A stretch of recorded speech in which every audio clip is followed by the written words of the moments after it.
Okay, morning everybody. Welcome back to day 2 of the 3Ws event here, live from Chicago, Illinois.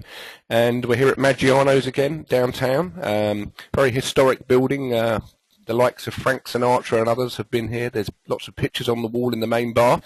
And we had a great day yesterday. Lots of information was imparted to everybody, and I think it would be fair to say, from the emails I've received from all of you, you think it was like drinking out of a fire hydrant. And today's going to be no better, I'm afraid. There's a lot more information to come. But the good news is David and I have agreed to do a live trading webinar on Tuesday. We're going to invite you all to it, and we're going to put VSA and the Weis wave together. I'll be trading my live account, so I'll be trading real money. It's a $5,000 account. So we'll be looking for trades. David's going to come over to my place, and we'll just sit there in my office upstairs, my trading office.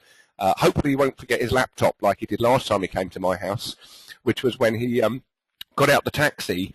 And the one thing he'd said to me the night before was, "Well, Gavin, see this laptop? I'm going to lock it to my hand. My wife told me she'd kill me if I lose this laptop." As he walked through my front door and the taxi left, he took one look and went, "Where's the laptop?" It was in the back of the cab, or the front of the cab. Luckily, credit to Chicago cab drivers, within 15 minutes, wasn't it, 20 minutes? We had it back. Good omen for the weekend. So there we go. But David, where's your laptop? Right there. Okay, good. Keep an eye on it. All right, everyone. So what we're going to do now is hand over to David Weis. Don't give the key to Steve, said Mark. Yes, we also have Steve here, Steve Phillips, who locked himself out of his house. So yes, that's a group of people we have as your educators here today. You've got no hope of making money in the markets with this.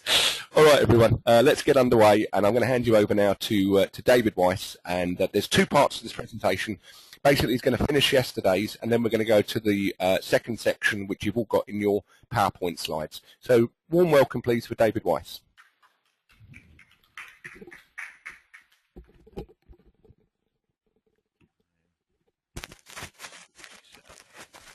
Okay. Yeah, it's pretty comfortable. It's fine with me. Can you do a sound check for the internet? Just ask the internet. No, in this mic here, just say testing. Testing, testing. Can everybody hear me? What's they saying, Steve? Can they hear me? Yeah. Excellent. Okay, good. And when you want to move the slide forward, it's the same as yesterday. Yeah. All right, okay. Great. Thank you. Well, to follow up on the story that Gavin just told you about the cab driver and how things evolve in this world, this morning, Gary and I got in a cab, and it was the same guy. No. I did. Yep. He said, "Don't leave your computer in here again." Yeah. Really. Absolute truth. I don't know. I don't know if that happens all the time here in Chicago. Well, I figure there are a few.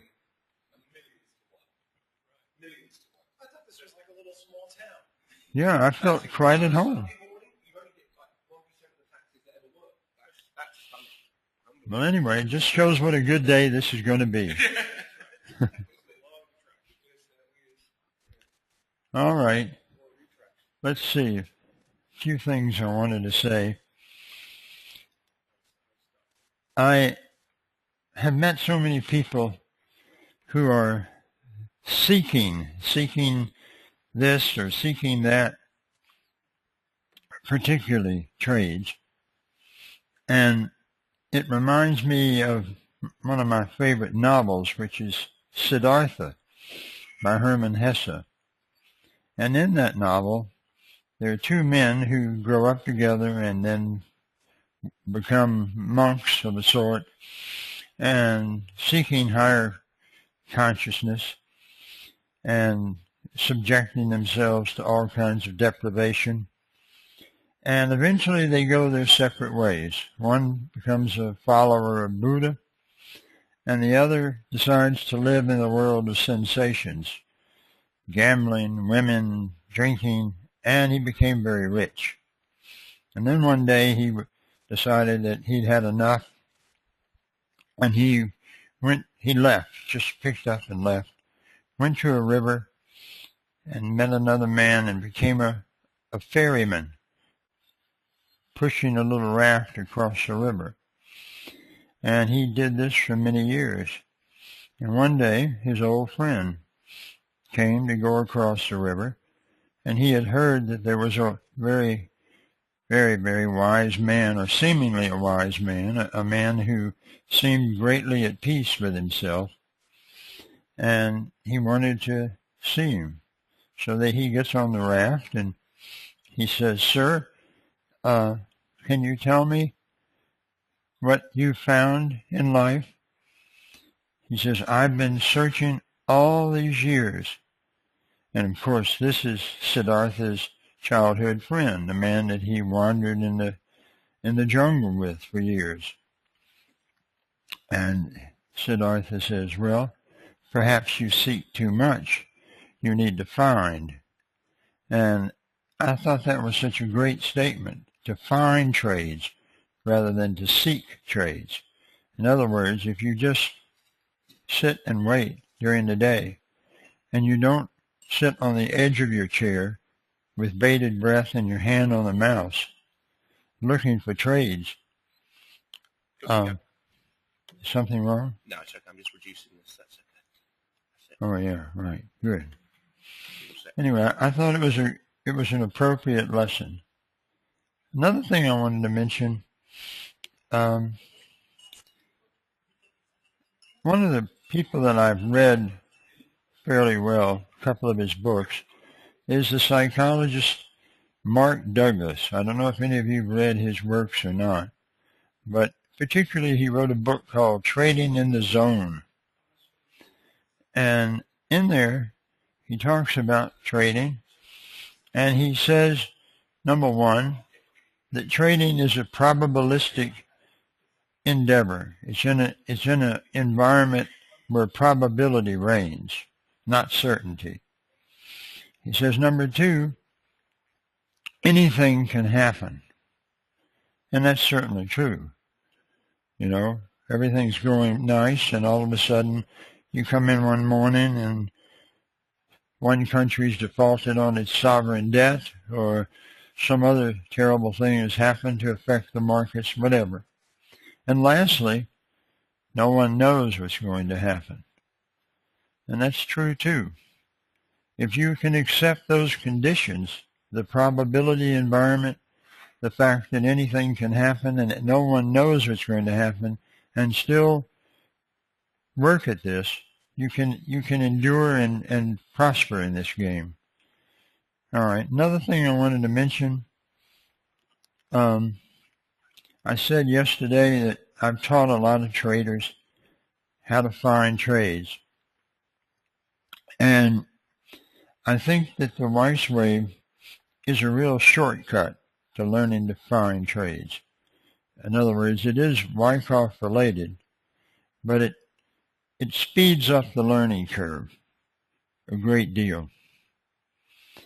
All right, with that all said, let's look at the first chart. This is a chart of the Canadian dollar not too long ago. And here again, I'm using one of these tick bar charts in which everything is scrunched up so that you really can't read the individual bars. This is a 50 tick bar chart. The Canadian dollar does not have the level of activity that the S&P has, or a lot of other markets too. And the volume on here is in hundreds of contracts. So when you see, for example, an up wave here with the number 18, that means there was 1,800 contracts on that wave, and so on. And looking at this chart, I know that all of you have looked ahead and you've seen all the charts already. When I set this up, I envisioned that no one would have, and that we could do this sort of in a quasi-real-time manner, watching it unfold frame by frame. Not wave by wave exactly, or inch by inch on the chart.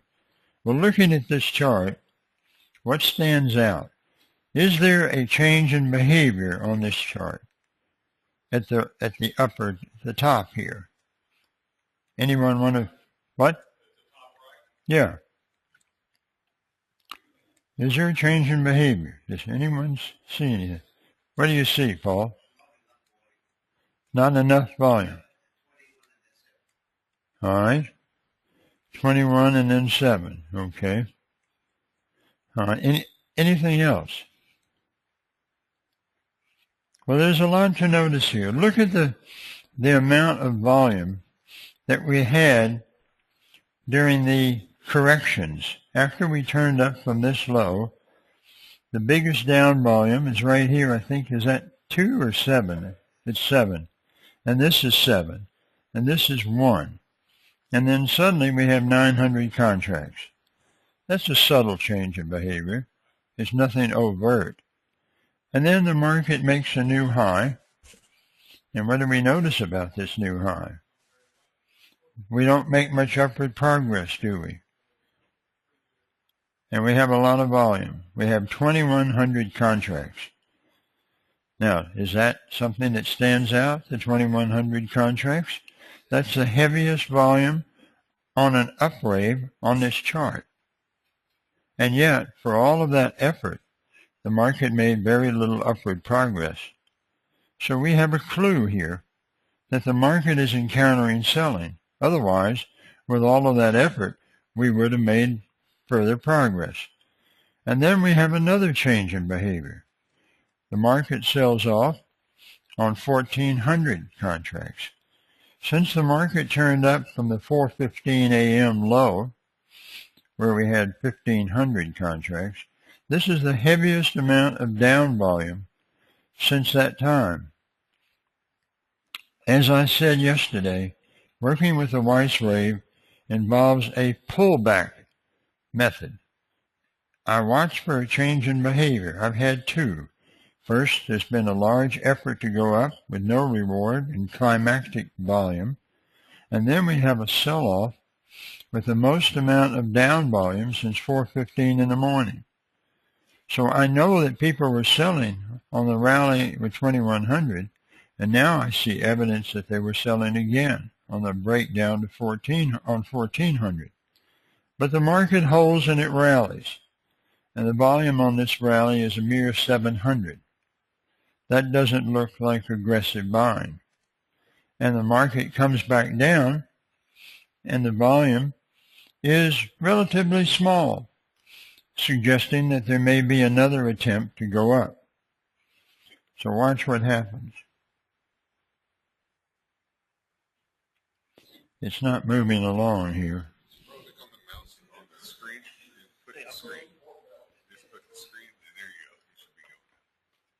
I got it.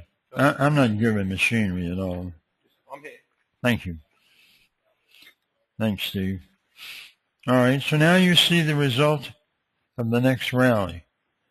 Is this a strong demand rally? Is the force of the buying overcoming the force of the selling? No. We have a lower high now, and the volume on this upwave is a mere 400 contracts.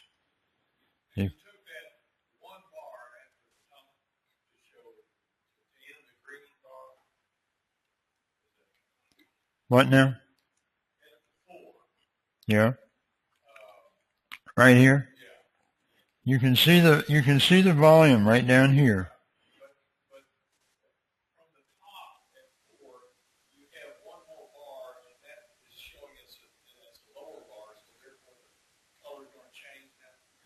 Absolutely. I'm ending each frame of this at the end of a wave. We're not going to do it tick by tick.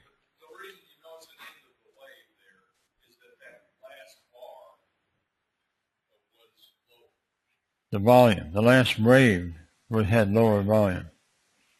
All right. And now the market breaks. Do we have supply? Is the force of the selling overcome the force of the buying? Indeed. Now we have 1,600 contracts. There's little doubt of what's going on now. All right, watch. Is this a strong rally? It's minimal. I would have thought that the rally could come back and test these lows here, which we broke through on this downwave. We couldn't even get back to that previous support that should have been resistance. Instead, it was very anemic, suggesting that the trend is still down. All right. Now we go down again on 1,600 contracts. Lots of selling. Although this time we don't make quite as much downward progress as we did on the first 1,600. But I don't see anything that's bullish. If I were short, I would lower my stop to just above the last pivot. All right, now watch. And we have another robust rally on almost no volume. Very shallow. It still says the trend is down. All right. And now we go down again on 800 contracts. What do we see here? What stands out here? Right. This is not just low volume down. It is the lowest down volume since we had this high earlier in the day, earlier in the morning, right? So suddenly the force of the selling is diminishing. And we get some insight here that the market might be reaching towards a low. So we might just lower our stop to the next pivot, a little bit above it. All right. The market now rallies. Actually, it had a small rally in here, and then it goes down one more time. And notice how much selling pressure there was. Very low, yes.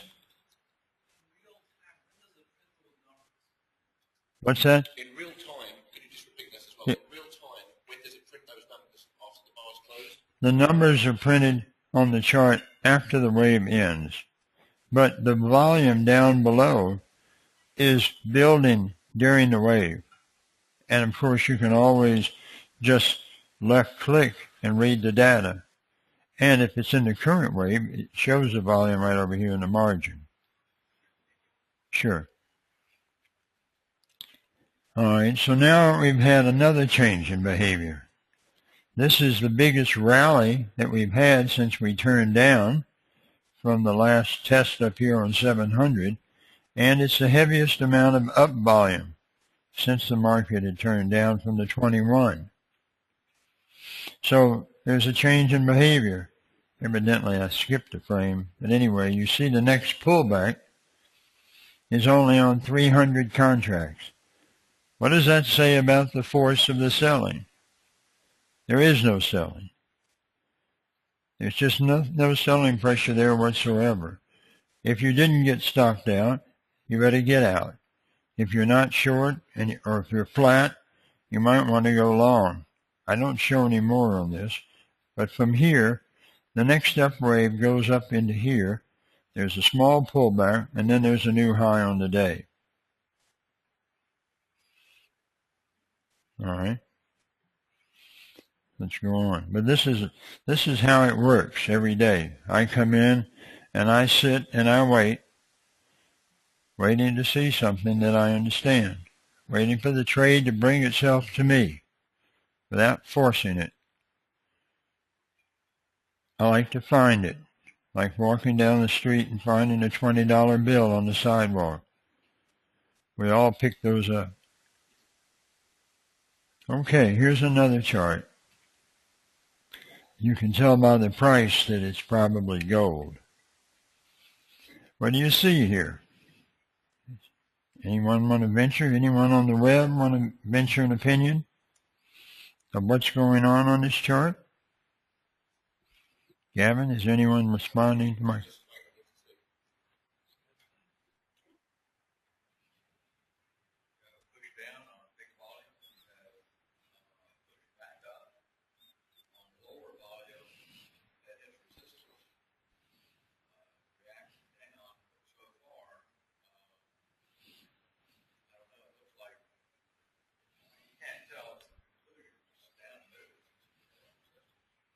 It did hit this resistance. But look, we had very large volume on these two down waves. The market tries to rally, and on the next down wave, look at the force of the selling. You see how small it is. That's telling us that the selling pressure is drying up. That's what people are saying on most people's I see. Most people on the web are recognizing these things. That's good. And from there, we get a rally up into a natural resistance barrier. But look at the amount of demand that comes in on that rally, and look at the ease of movement on this rally.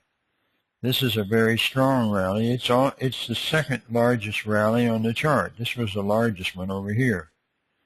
All right, so we had good demand. Now, looking at this down wave, what do we say about the force of the selling? Is it great? Not at all.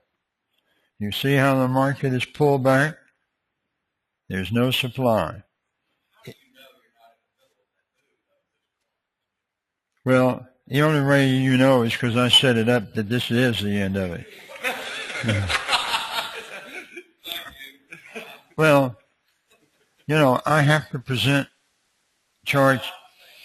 Yeah, it's all right. I have to present charts that typify the behavior. I mean, I could present lots of charts that would be very difficult to figure out. David, Tom Williams once said to me, let me just all right. Here's Gavin. So Tom Williams, the question was there. It's an excellent question. When do you know? Well, interestingly enough, when a VSA signal appears live, and I go and show charts in hindsight and say, well, look, that's end of the rising market, that's no demand. Tom will say, well, don't be concerned, Gavin, that you're showing hindsight. He said, because if it was there in hindsight, it must have appeared at the time, which is true. That's right. He said, but you'll miss it because as a trader, your emotions will be looking at things, and unless you control your emotions and say, that is definitely the principle, and believe it, you won't take the trade. So these things you're seeing now, you won't be there every minute of the day or every day of the week, but well, you actually will see a lot of it, actually. But when you do see it now, because you've been taught to see it, you'll recognize it. And you're right, you could easily cherry-pick charts, which you have to do when you're doing education, and say, well, that's a really good example. But you'll find, and I promise you, that you will, in the next 2 or 3 weeks, see the end of a rising market or bag holding on something, and you'll immediately recognize it because now you know it. And the same with the wave count here. You'll say, that is a bullish change of behavior and is a bag holding signal. Should I go long there? And then your decision-making takes over. All right. Thank you, Gavin. All right. One way you know when it's over is when you have a reversal.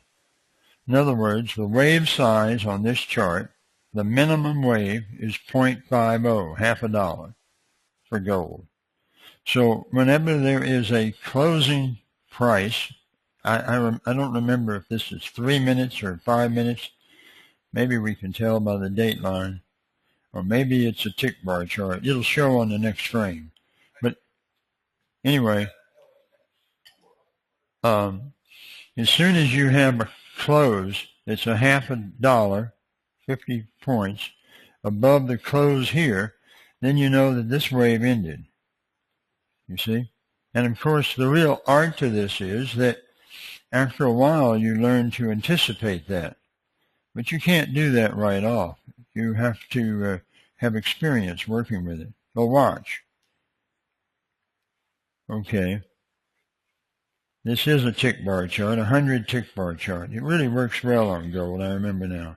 So you see, the selling dried up, the market turned up right about here and lets you know that this wave had ended, and up we went. And this is all within 1 day. It's not that big a move for gold. All right, and I drew those horizontal lines to confuse you because we draw those lines as resistance, but we still have to deal with the price volume behavior first and foremost. All right, let's go on. Here's another one. This is July corn.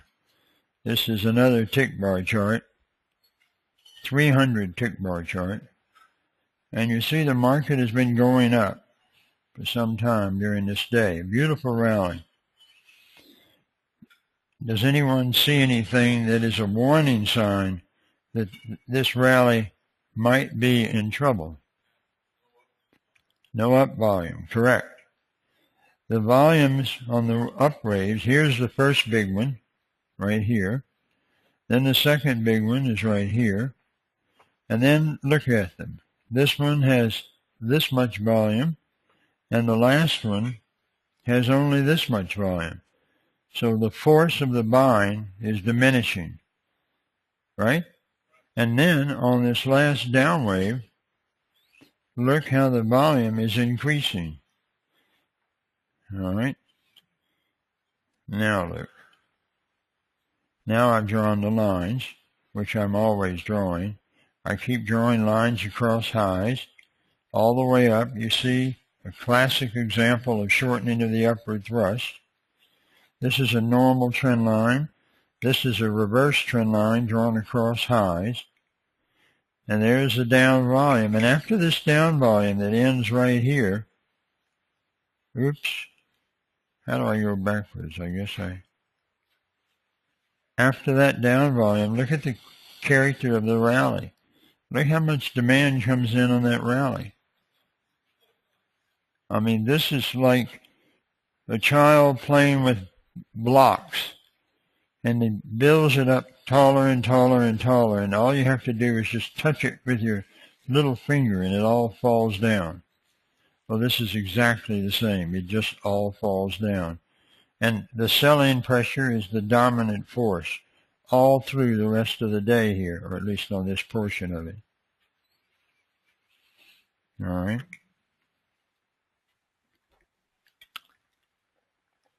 All right, this is a chart of soybeans. This is another tick bar chart, 100 tick bar. What do we see? What stands out on this chart? Anyone venture to say? The bears are taking over. Well, I think that is pretty evident. The obvious clue is that we see supply on this downwave. What about the character of the buying on the last upwave here? It's gotten weaker. We had a lot of demand here, and then on the last push, which is just this part of it, you see how the volume just about dried up. And there's another factor on this chart that's a bearish component of it, and that is if you draw a horizontal line across this high to the right, you see that this is a potential upthrust of that high. I always tell people you can make a living trading springs and upthrusts. If you know nothing else, just recognizing a spring or an upthrust. Here was a spring right down here. Draw the lines and they'll come out, pop out on the chart. Here's a level of support. Draw the line. You see how the market goes under it. Look at all of the selling that came in on this downwave. And yet all of that effort produced very little follow-through. And then you had this nice swing up, and you have a potential upthrust. And so here's the end result. Here's where we were. I've drawn the line now. And here's that last week rally with no demand. And then see how much supply continued. This is a continuation of the wave that we saw earlier. And there is a fairly decent attempt to go up, but it's probably less than 50%, and the selling just dominates the chart. You see? All right. Anyone have any questions about this chart in here? What? When do we get out? Good question. What we do here is if we're short, we keep lowering our buy stop above each pivot. And then if we start to see something like shortening of the thrust, or see the selling pressure drying up, or very heavy selling pressure with little reward for the effort, those are the kind of things that we look for to cover the short. You understand? Sir.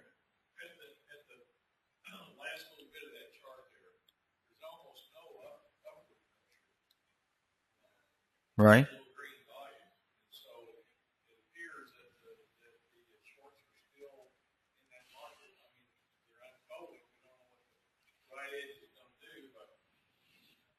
Right. Yes, Jack has mentioned how the sellers are dominant throughout this whole decline, and that right here even we still don't see any demand. But we do notice that on this last piece of a wave, we don't know, I don't have the rest of the chart on here, but on this last portion of a wave, there is no supply. And so far, all right, some questions from the web.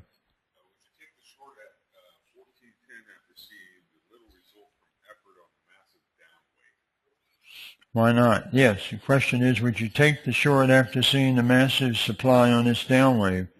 I see no reason not to. You might wait and let the market turn back down. You can see that there's no demand here. Not at all. You can hardly see the green volume. And I think that this might be a minor upthrust of this little high. But when it reverses down, it's a no-brainer. Get short, put your stop just above there, and let the black cat hop. All right. Is there anything you have to filter when the market is non-trending? The question is, do I have any kind of filter when the market is non-trending? When it's non-trending, I try to leave it alone. When it's chopping up and down in a range, I wait for something that's clearer. I don't want to force a trade. Anything else? It's more of a comment, but I turn it into a question. One thing concerning about using obvious pivots for stops is will the smart money or composite operators target these areas? Someone wants to know if the composite operator or the smart money will go for stops above previous pivots. They may. I don't know. I can't guarantee anything. But I've got to lock in profit and protect myself. So that's all I can do. Any other things? Is it typical for the large volume reverse wave to make little progress because it's going against the current trend, or it's like the stopping force for the current trend? The question is a little involved, but someone's asking if the, what was it again? It's for the first large volume reversal wave to make little progress. Oh. Yeah, in other words, if you have a large volume wave and you don't make much progress, you have to be alert to the fact that it could be a lot of effort and not much result, and that things are not going to turn out, in this case, of going lower. You always have to, evaluate everything as the market unfolds. But effort versus result is a very good thing to keep in your mind when you're reading the chart. All right. Okay, this is a daily chart of the sterling yen.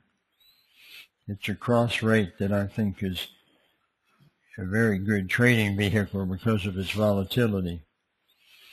And the question, of course, is, this is a little more difficult. We can see a few things here that stand out. Obviously, on this down wave right here, there was some selling. You see how much we had there. And then here again, sort of like what someone just asked, there's a lot of effort to go up. And despite all that effort, it stops. The market reacts and it tries to go up again, and this time there's much less demand, and the market starts down with increased selling pressure. And the end result is right here. A very nice downwave. But this is working with daily data. It's a different speed of trading. Was that a tick chart? No, that was a daily bar chart.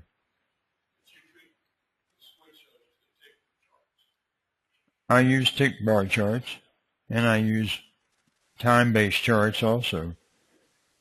All right, this is a chart of crude oil. And this is made from 5-minute data. And on this chart, I plotted the minutes per wave along with the volume per wave.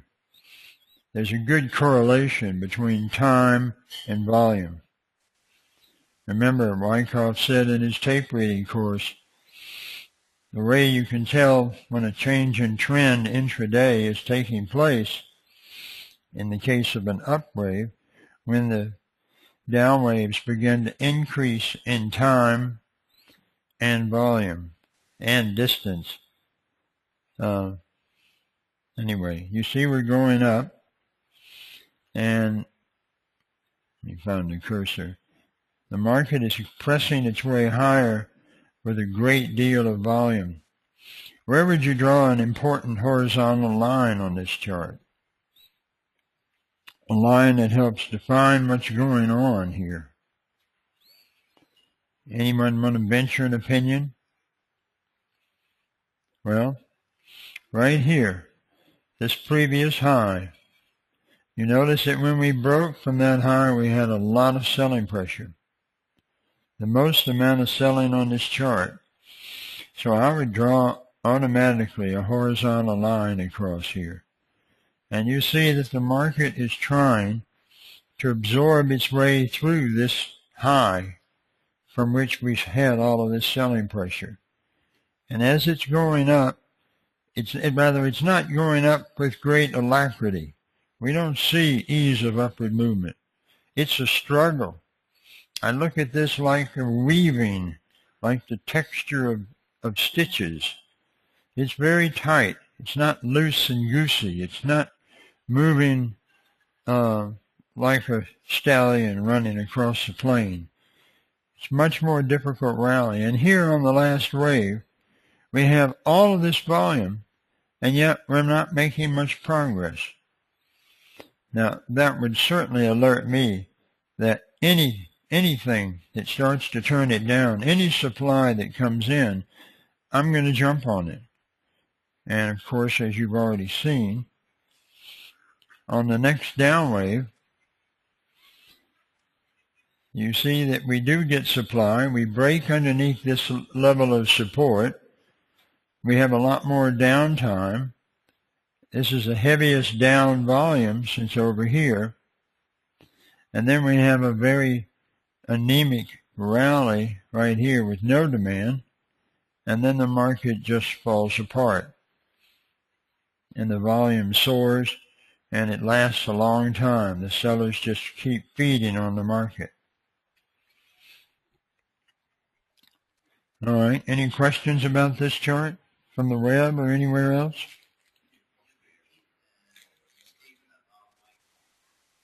Repeat the statement that Wyckoff made? Well, I'm just paraphrasing it. I don't have the quote in front of me. But he said the way to recognize when the market is changing direction intraday is if the buying waves begin to shorten in duration, volume, and length, and the selling waves begin to increase in duration, volume, and length, that's a sign that the sellers are gaining the upper hand. There's a question, David. Yes. From Dayton says, what is minutes per wave? How do you read it? Can you just repeat that? So can you explain the minutes per wave? The question is, what is minutes per wave? Well, all I can say is it's the amount of time that elapsed on each wave, up and down. It's that simple. Do you count the individual bars, or is each wave taken in totality? This is a 5-minute chart.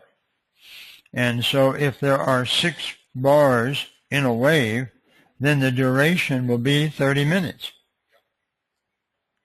Now, if I was doing this with tick bar, you couldn't just say that right out. If there's 6 bars, it's 30 minutes, because each bar might have a different time.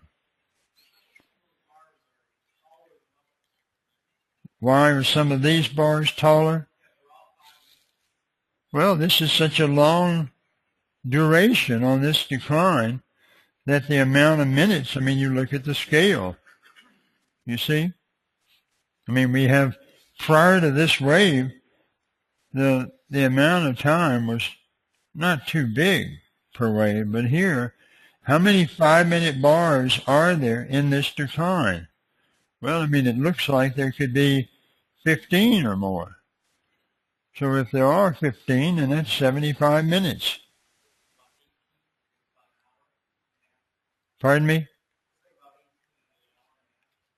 Yeah, maybe an hour and a half.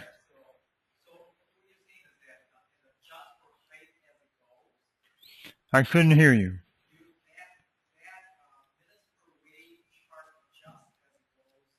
It adjusts, right. It adjusts to the length of each separate wave. The duration, rather. Okay. Okay, I said on one of our webinars recently that I wanted to show something I've never shown publicly, and that is Renko charts. I'm sure everyone has looked at Renko charts. Well, let me just ask. Can you ask the audience how many people are familiar with Renko charts? All right, how many people are familiar with Renko charts? All right. So you assume that everyone's familiar with them. I've just started using them. So they're very good. Anyway. No, everyone said no. No one knows what Renko is. Well, on TradeStation platform, we have a choice of different kind of charts. We can make a point and figure or a line chart or intraday bar chart or whatever. And one of the choices is Renko. And I had never heard of it either. We have it in TradeGuider as well. You do? No one ever knows if it's there. Gavin says it's in TradeGuider too. And I just started playing with it. And the way it works, it consists of bricks. And when you read about the classical interpretation of Renko bars, they always say that it does not involve time and it does not involve volume. It's just pure price. And so in this case, I'm showing a wave, a brick, say a stock, and I'm declaring that the brick size is 10 cents. And I'm assuming the market is going up. So as soon as it hits this level, which is 10 cents above the low here, then it prints this brick. And then it starts waiting to form a new brick. And the formation of that brick can occur in 2 minutes or 2 hours. There's no way of knowing. And imagine this. There's a high. This high was at $11. It could go as high as $11.09 and not form a brick. And it could go as low as $10.81 and not form a down brick. So you've got a range here from $11.09 to $10.81, 28 cents or whatever it is, and however long it takes. Question, David. Yes. Tom is asking, it sounds like Renko is exactly the same as a range bar chart. It's very similar to a range bar chart. Okay. All right. But I want to show you what I discovered. This is a Renko chart right here. And I put a wave line on top of it. The Weis wave works right on top of it nicely. This is a chart of gold, and every brick is $1. Is that right? No. Yeah, $1.1. And right here is the wave volume the volume per wave. I treat these as individual waves. And this is the volume per brick. And this is the duration of each wave. Or maybe it's each brick. Yeah, it's the duration of each brick. So suddenly, because of computers, I do have volume and I do have time. And I think this is an incredible tape reading tool. It takes some getting used to, but look at how the buying comes in. You see you've had a spring here, The market is taking out these lows, and then it starts to turn up. And you've got some pretty good volume on these individual bricks. And then look at the wave volume on this move from this low to this high. Again, it's a big increase in up volume. And then look at these down waves. They're only one brick. Now, some of those bricks, like this one, span some time. I can't read it now, but 19. So 19 minutes right here. And there's a pretty good amount of volume. That's the heaviest amount of volume on a down brick up to that point. And for all that effort, it doesn't go lower. And then it starts up again. Until finally over here, you start seeing supply. And I don't have other charts exemplifying this, but I've experimented with it, and I find it very, it can be very useful. And one of the nice features about Renko is that you see you don't see all of the corrective moves. Like in this wave right here that's 19 minutes down, how many bars are in that area on a 3-minute chart? Well, it might be all kinds of movement, but it's filtered out. This is a great filter. Like a point and figure is a big filter. But unlike a point and figure, which just shows a plot of an X and an O, here we can tell how much volume occurred at each plot and how much time was there. Some of these bricks occurred in the same minute when it was moving fast, and then others might be very slow. And it could help you stay in the market much longer than if you're looking at all of these individual bars and seeing the mirage of this looks bullish, this looks bearish. It filters all of that out. So I just introduce it as something that I think is worth studying. Okay, to look at that chart, kind of in the middle there, you have a lot of buying pressure. Right. And then it stalls off, it has a little reaction, and we still get a lot of buying pressure, but not as much. Yeah. So someone's noted that the buying pressure is diminishing on this last upwave. It's not over till we see supply.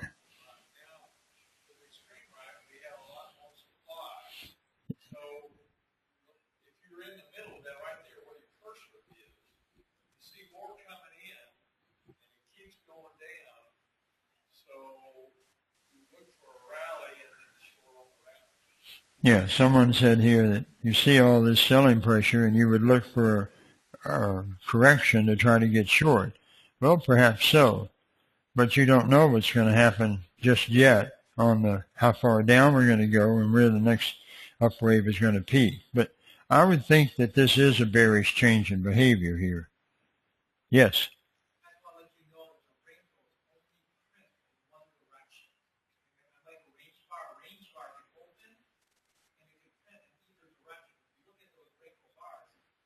Right. That's right. Someone has mentioned the difference between the range bar and the Renko chart. And the Renko chart can be on either side. I mean the range bar chart. And the Renko will stay in the direction.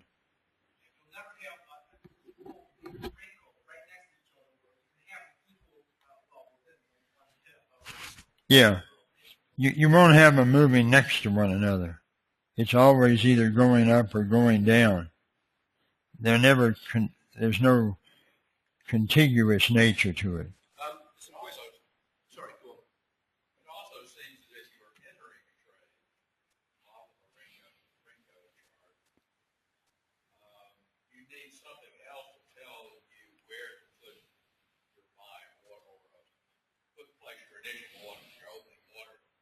You need a dome or something. Well, sure. Someone's mentioned you need something to help you get in using this chart, enter a trade. And you have to, this is particularly suited for a momentum trader because this Renko chart embodies momentum in it. David, there's quite a few questions coming there. If you could repeat these to the audience as well. Brian says range bars build equal blocks of price, but they don't have to build on top of each other. They can start in the middle of the previous bar's range. Right. Renko has to build on top of each other.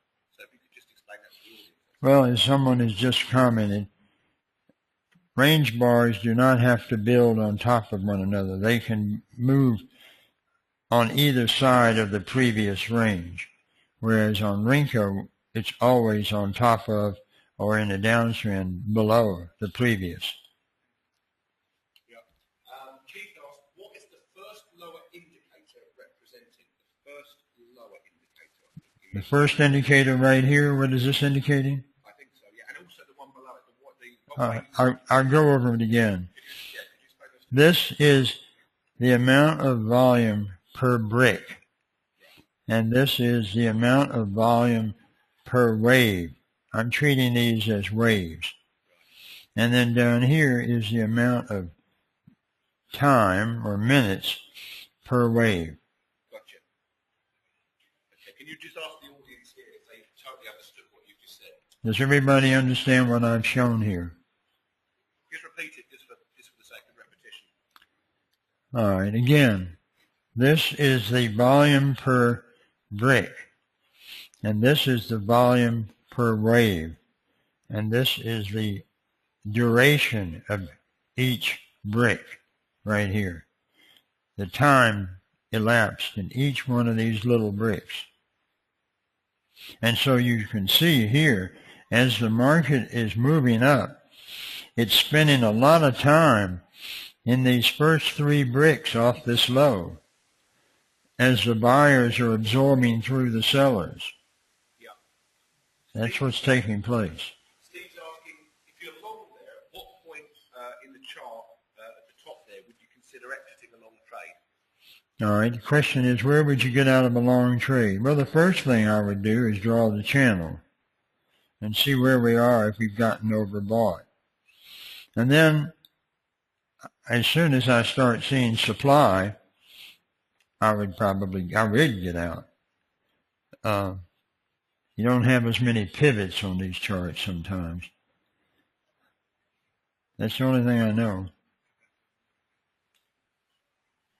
Okay, that's good. That's all the questions. Any other questions? Well, Gavin, if you can bring up the other slides. Okay. Yeah, let's go this side. It'll be easy.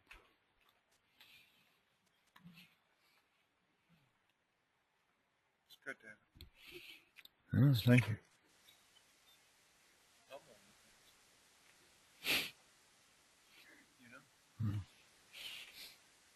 It's your language, you understand all this. Isn't that Canadian dollar interesting, that chart? Okay, so this should be that, your first one, US. No, that's what I did yesterday. Oh, okay, let's go past that then. Okay, just bear with me. Okay. Let's just find out where it is.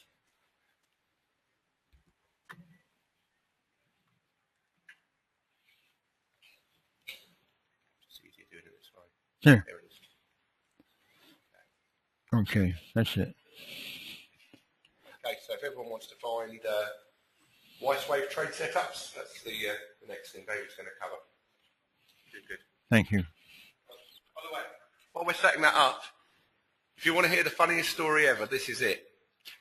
The gentleman that just came in and spoke to Richard, my business partner, who looked all upset and flustered, and I thought there was going to be some trouble, which is why, as an ex-policeman, I immediately went over. Turns out to be a Chicago cab driver. Now, this is true. Oh, no. And he said to Richard, sir, have you left anything in the taxi? And Richard, absolutely not. He said 6 passengers he's been driving around to return an iPad. So I said, Richard, check. Richard opened his case. There was no iPad. The cab driver had it. Oh, praise God. Praise the Lord. True story. And it was the an same. omen. And it was the same cab driver who brought us in here this morning. That would have freaked me out. No, that's a good story. If it was New York, they'd be running. I know. They'd already have it sold. All right. Well, this is a file that I put together and I've added to over the months, illustrating some of the setups that I look for. And most of these at the beginning use a 4,000 tick bar chart. The price movement is removed. The price movement is removed and just the wave line is present. And let's go right here. Now I'm going to try to read this. All of these charts at the beginning are of the S&P E-mini. And I'm just trying to show the concepts that I look for on a chart that I've shown you on real charts. Now, this is a real chart too, but this is more abstract. The bars are removed. And you see on this chart that what you do is you're looking for a change in behavior. And I mean, there are several changes in behavior here. I mean, I can see that the distance from this high to this high to this high is shortening of the thrust. But in terms of working with the wave chart, the information, the change in behavior is right here. You see how much selling pressure comes in. So when that occurs, then I'm going to watch the character of the next rally. And if the volume diminishes, then I have an opportunity to put on a short with a stop just above the high of the last downwave to see how it will work. This is basic to what I'm doing. Remember again what Wyckoff said. How do you know when a swing intraday is coming to an end? When suddenly the length and the duration and the volume on the down waves exceeds that we've seen on the up waves. You follow me? There it is. All of this stems from Wyckoff's words. All right, let's see what's next. All right, here's another example. You can see here that the market has a very large up wave. It sells off here. And then notice how the volume is diminishing. That's another thing I look for. When I see that, then I'm alert to the potential of a short trade. If anybody on the web has a question, just let me know. All right. On this one, the change in behavior, I think it's right here, right? I can't see the numbers too well because of my... Yeah, it's 44,000. That's the heaviest down volume on the chart. That's a bearish change in behavior, or it's pretty close to the heaviest. And then look at the volume on the up wave. It's much less. And so we have a succession of lower highs and lower lows.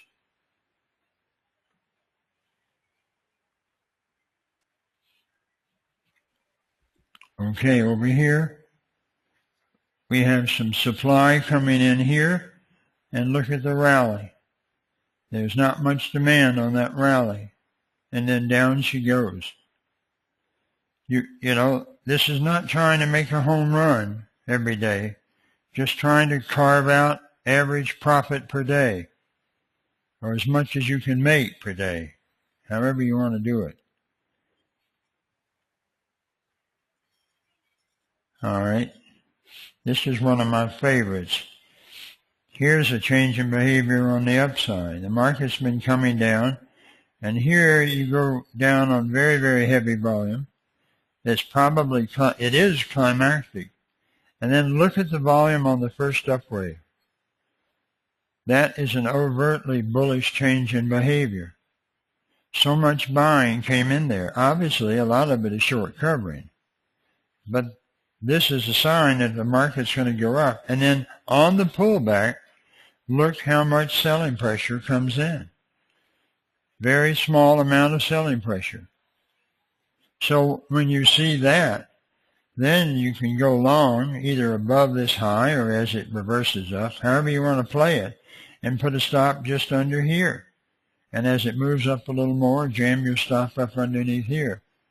So we're buying at a spot where the risk, we're trying to to enter the market with very little risk. I often used to tell people that what I do for a living is describe risk. If you go to a lawyer and you want to have a business entity with another person, you can have an LLC or you can have a joint partnership. The deal is to provide the most amount of safety, no liability. That's what the lawyer is going to try to arrange for you. If you go to a doctor and the doctor tells you you've got a tumor in the middle of your head, and it's up to him to decide the course of action. We can start with cobalt, or we can cut your head open. What's the least amount of risk for you at your age and your state of health, and on and on and on. And if you come to me or someone who's steeped in the markets like this, I'm trying to find a method that will provide you the least amount of risk in entering trades and the highest probability of success. All right? Same story, right? Here we have the heaviest down volume on the chart. And then look at the rally. Much lower. Now, you know, I guess we'd love to have everything be classically apparent. This is pretty apparent to me. Any questions from the web on these? After the significant change in behavior followed by a weak retracement, where exactly would you enter a trade? Immediately when it reverses from the retracement, or would you wait a bit? All right. The question is that when you get the change in behavior and you have the pullback, either up or down, where do you enter the trade? On the first reversal? That's certainly a reasonable place to do it.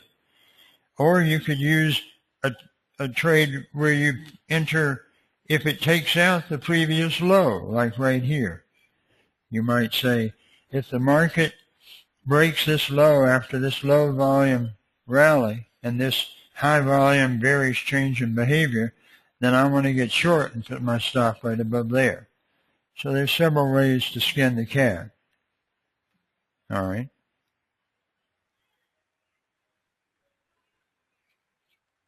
Well, I can't see the numbers too well, but you can see in here that you have a bullish change in behavior right here. You see how much demand comes in there? And then you have a series of corrective swings, and the ray volume is diminishing greatly. That's a good sign that the market wants to go higher.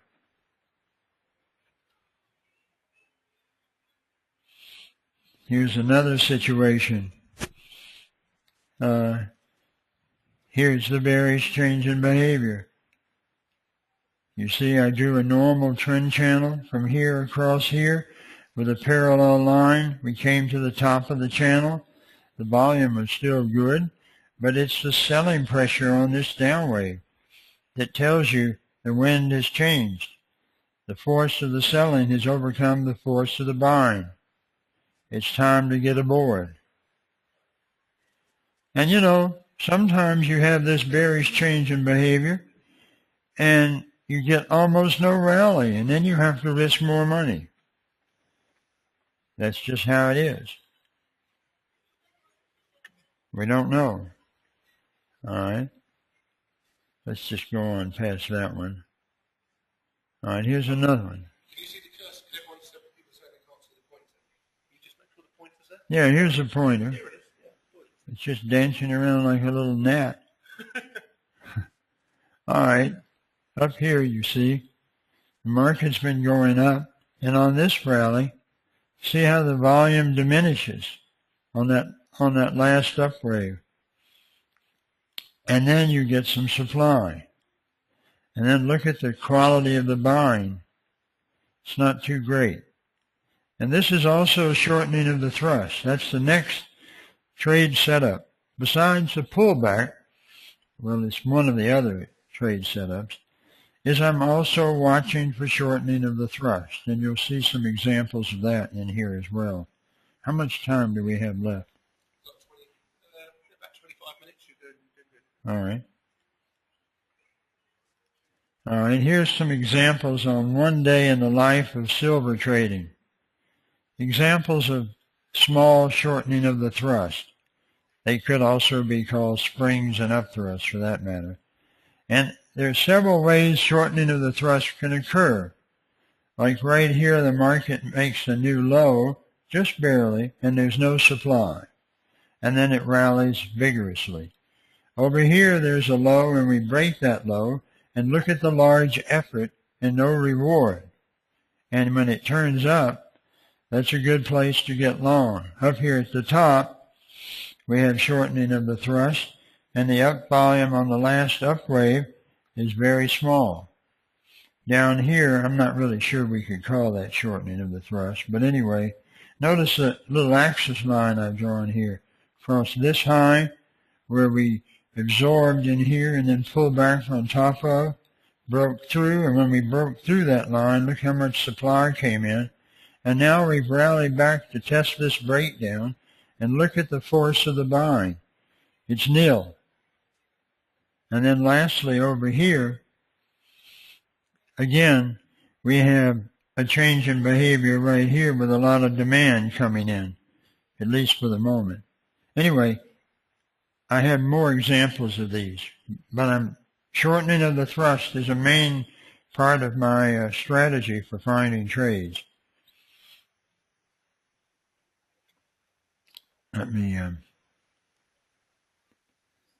Well, this is just describing about shortening of the thrust and some things that I have to say about it, which you can read.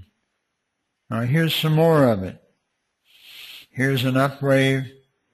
The market goes from here to here, to here, to here.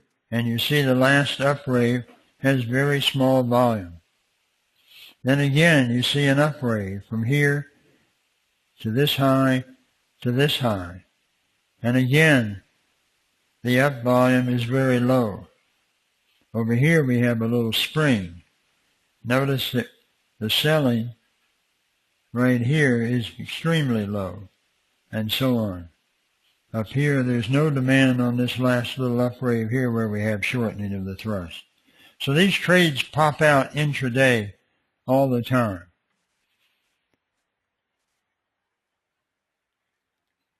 Okay, this is another little trick that I've done from time to time. And here I have two wave lines of different size. Let's see. The red line, hold on. The red line is, can you read it? I can't read it. What is it? The red line is what? 47K 10 minutes, it says. Oh, no, yeah, I know. All right, that's not what I meant. Okay. Do I say the red line is the 75-cent wave? Oh, 75-point wave black, and the 25-point wave is red. It's 25 okay. I've got two waves. A 25-point wave, which is red, and then I have a black wave, which is 0.75. So two waves. Sometimes they are the same. When you see the red, the black on top of the red or whatever, it hides the other one because they move together. All right. The volumes on the black wave are written on the chart. And this is the volume on the 25-point wave down here. And sometimes you can get an edge by looking at this. You see you have a big up wave right here. 0.75. You don't see any detail in there. It's just all one wave with a lot of volume. But if you're looking at the 0.25, you can see how much demand came in on the very first little upgrade right here. You see, I wrote down that volume number. I can't see it. What is it? This volume number right here. What? 47,000? Yeah, 47,000 here. And then the pullback is just a fraction of that. All of this information is given to you by the 0.25 wave within the context of this larger 0.75 wave. I don't do this all the time, but I found it could be useful. So I incorporated in here just showing some of the things that you can do. All right, let's see. All right, this is an example of a tick bar chart again.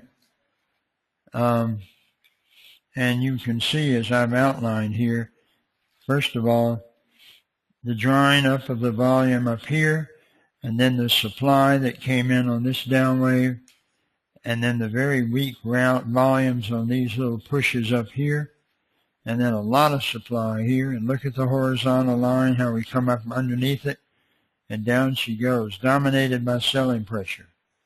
It's a beautiful chart. So this is the S&P. All right, let me see if I've got this right. Yep. And this is an example of gold, a 20-cent wave, using 2-minute closes. And I asked the question here, I probably showed this at one of the webinars, but what is the best trading signal on this chart? The answer is on the next page. But looking at this here in the room, how many of you can see what tells you this market is going to move down? Anyone want to venture an opinion? Of course, you've all looked, I guess.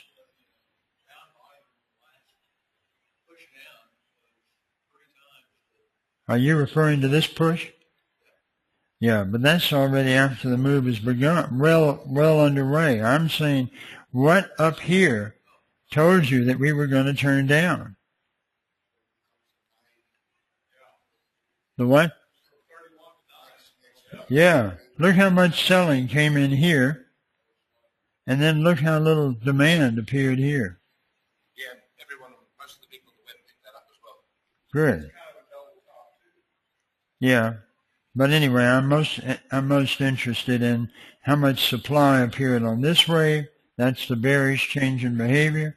And then here's the low volume pullback, the pullback method.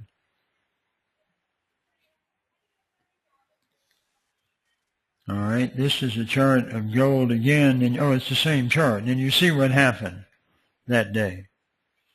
And there was another opportunity over here. I didn't discuss it.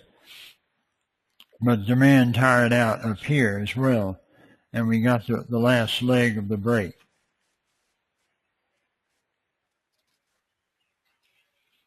Okay? I know I've shown this to the trade guide of people before. This is Apple. Is there a change in behavior on this chart that indicated the market was going to go down? This is hourly data, if I remember correctly.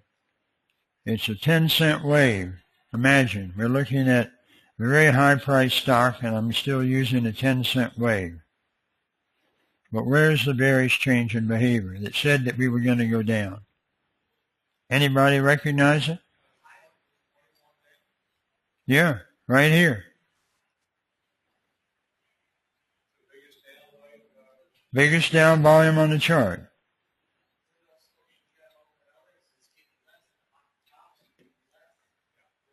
You mean getting less and less on the upside.